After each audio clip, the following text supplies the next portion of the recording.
মেয়েটি আকাশে উড়ছিল।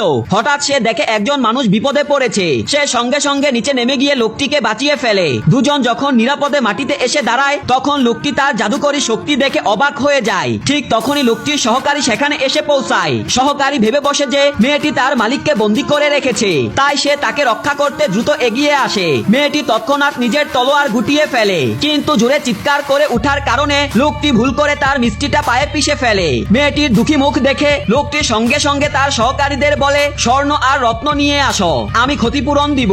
মেয়েটি সৎভাবে সেই প্রস্তাব ফিরিয়ে দেয় এবং পরের মুহূর্তেই সে চুপি চুপি রত্নগুলো ব্যাগে ভরে ফেলে আর ভান করে বলে, আরে এর কি দরকার ছিল।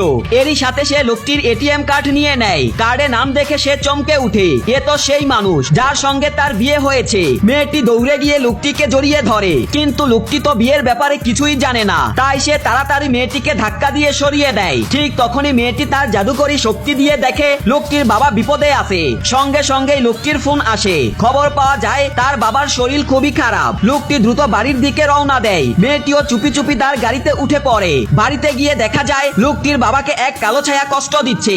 এদিকে লোকটির সৎমা বলে, তাড়াতাড়ি উইলে সই করে দাও, আসলে সে পুরো সম্পত্তি নিজের করে নিতে চাইছে। মেয়েটি যখন প্রাসাদে প্রবেশ করে দেখে চারপাশে দুষ্ট আত্মারা ঘুরে বেড়াচ্ছে। সে সঠিক জাদু প্রয়োগ করে সব দুষ্ট শক্তিকে তাড়িয়ে দেয়। লোকটি ঘরে গিয়ে সৎমায়ের ষড়যন্ত্র জানতে পারে, কিন্তু সৎমা কোনো ভয় না পেয়ে বলে, জমি সম্পদ তো আগেই ছোট ভাইকে দিয়ে দেওয়া হয়েছে।